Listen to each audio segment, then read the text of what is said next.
नमस्कार. मनस्पर्शी साहित्य परिवार आयोजित एक पान कवितेचे या कविता रसग्रहण कार्यक्रमात मी किरण वेताळ आपले मनपूर्वक स्वागत करतो.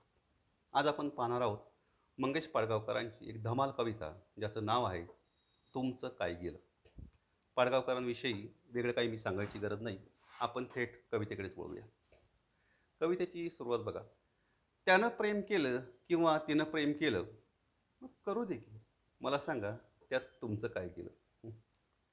मनुष्याच्या उगाच इतरांच्या आयुष्यात डोकावण्याच्या सवयीबद्दल पाडगावकर किती सरळ सोपं सांगतात बघा. अनेक प्रेमी युगलं आपण बघतो. मग आपल्याला वाटतं की यांचे काय चाळे चालले आहेत बुवा, उगाच आपण त्यांना हिणावतो. त्यावर पाडगावकर म्हणतात, त्यांनी प्रेम केले, तिने प्रेम केले किंवा त्याने प्रेम केले, त्यात तुमचं तर काही नुकसान नाही ना. मग तुम्ही का त्रास करून घेता. तो तिला एकांतात बागेमध्ये भेटला, नको तितका जवळ जाऊन अंगाशी खेटला, लाल लाल गुलाब होऊन पेटला, लाल लाल गुलाबाचे फूल होऊन पेटला. मग भेटला तर भेटू दे की, पेटला तर पेटू दे की, तुमचं डोकं कशासाठी गरम झालं. मनुष्य म्हटलं की त्याला कामभावना असणारच. तो आणि ती जेव्हा एकमेकाच्या मिठीत जातात तर जाऊ दे की, त्याच्यासाठी तुम्हाला उचकी लागायचं काही कारण आहे का, तर अजिबातच नाही. लाल लाल गुलाबाचं फूल हे प्रेमाचं प्रतीक आहे. ते लाल फूल होऊन तो पेटतोच. तुम्ही कशाला तुमचं डोकं गरम करता. कविता पुढे सरकत जाते तर एक प्रसंग उभा करतात पाडगावकर सर. एकदा ती त्याच्यासाठी वेडीपिशी झाली. पाऊस होता तरी भिजत त्याच्या घरी गेली. घरात तेव्हा कोणीच नव्हतं म्हणून त्याचं फावलं. त्याने तिला जवळ घेऊन चक्क दार लावलं. लावलं तर लावू दे की, फावलं तर फावू दे की, तुमच्या माझ्या पूर्वजांनी दुसरं काय केलं. किती सुंदर सांगितलंय बघा. आपण इतरांच्या आयुष्यात बघतो की त्याने असं केलं, त्याने तसं केलं. खरं तर आपल्या आयुष्यात काही वेगळं काही नसतं. आपणही तेच केलेलं असतं किंवा आपल्या पूर्वजांनीही तेच केलेलं असतं. बेधुंद तरुण कसे वागतात हे सांगत असताना प्रेमाचा किंवा आकर्षणाचा एक प्रसंग प्रत्येकाच्या आयुष्यात येतच असतो. आपल्या पूर्वजांनी तेच केलं आहे. मुळातच या सृष्टीची निर्मिती ही शारीरिक आकर्षणातूनच होत असते. त्याशिवाय काय तुम्ही आम्ही जन्माला आलो आहोत.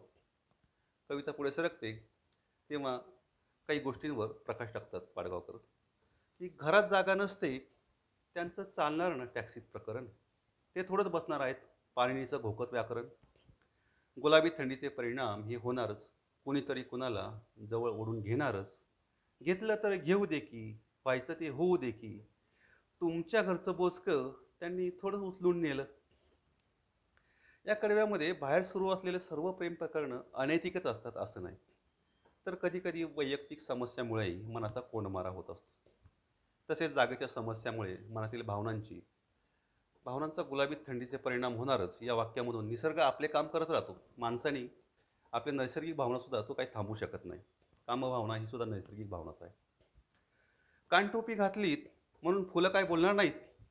कानटोपी घातलीत म्हणून फुलं काय बोलणार नाहीत. तुमच्या रुद्राक्षांना भिवून पाखरं काय झुलणार नाहीत. फुलली तर फुलू दे की, झुलली तर झुलू दे की, खिडकीतून फुकट सगळं बघता तर आलं. या कडव्यामधून आपण सज्जनतेचा आव आणला, भावनांचा कल्लोळ अव्यक्त ठेवला. याचा अर्थ बाकीचे लोक तसे वागतील असे नाही. ज्याप्रमाणे फुलं आपण फुलण्याचं काम करतात त्याचप्रमाणे लोक आपल्या भावना व्यक्त करण्याचं काम करतात. रुद्राक्ष घातलं म्हणजे एखाद्या वेळी भीती नष्ट होईल, पण त्यामुळे आनंदानं झुलणारं पाखरं आपलं झुलणं थांबवणार नाही. आपण त्या गोष्टीमुळे कासावीस न होता फुलणाऱ्या फुलाला फुलू द्यावं, झुलणाऱ्या पाखलांना झुलू द्यावं. आपले निर्बंध त्यांच्यावर लागू होत नाहीत. मग या सगळ्या गोष्टीचा आनंद घ्यावा. व्यंगाने का होईना पाडगावकर म्हणतात त्याप्रमाणे खिडकीतून सगळं फुकट बघता तर आलं ना आपल्याला. या सगळ्याला आपण मनोरंजनात्मक दृष्टीने बघितलं पाहिजे. या सर्वातून आनंद घेतला पाहिजे.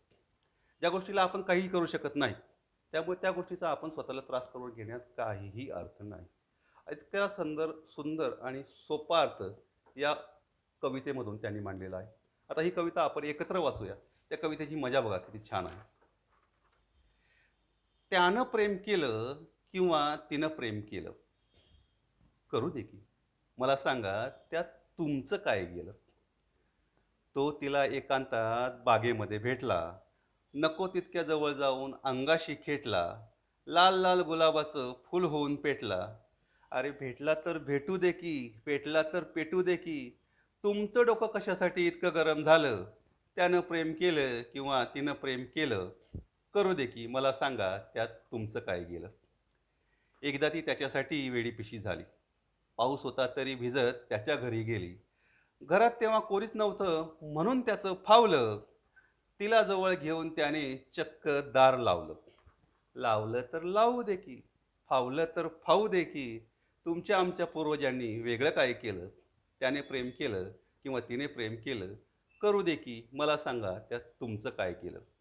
घरात जागा नसते हल्ली, त्यांचं चालणारच टॅक्सीत प्रकरण. ते थोडीच बसणार आहेत गोकीत पाणीचं व्याकरण. गुलाबी थंडीचे परिणाम हे होणारच. कुणीतरी कोणाला जवळ ओढून घेणारच. घेतले तर घेऊ दे की, व्हायचे ते होऊ दे की. घेतले तर घेऊ दे की, व्हायचे ते होऊ दे की. तुमच्या घरचं बोचकं त्याने थोडेच उचलून नेलंय. त्यानं प्रेम केलं किंवा तिनं प्रेम केलं, करू दे की. मला सांगा त्यात तुमचं काय गेलं? कानटोपी घातलीत म्हणून फुलं काय बोलणार नाहीत. कानटोपी घातलीत म्हणून फुलं काय बोलणार नाहीत. तुमच्या रुद्राक्षांना भिवून पाखरं काय झुलणार नाहीत. फुलली तर फुलू दे की, झुलली तर झुलू दे की. खिडकीतून फुकट सारं बघता तर आलं. त्यानं प्रेम केलं किंवा तिनं प्रेम केलं, करू दे की. मला सांगा त्यात तुमचं काय गेलं? सुंदर कविता. Hats off to Padgaonkar. धन्यवाद.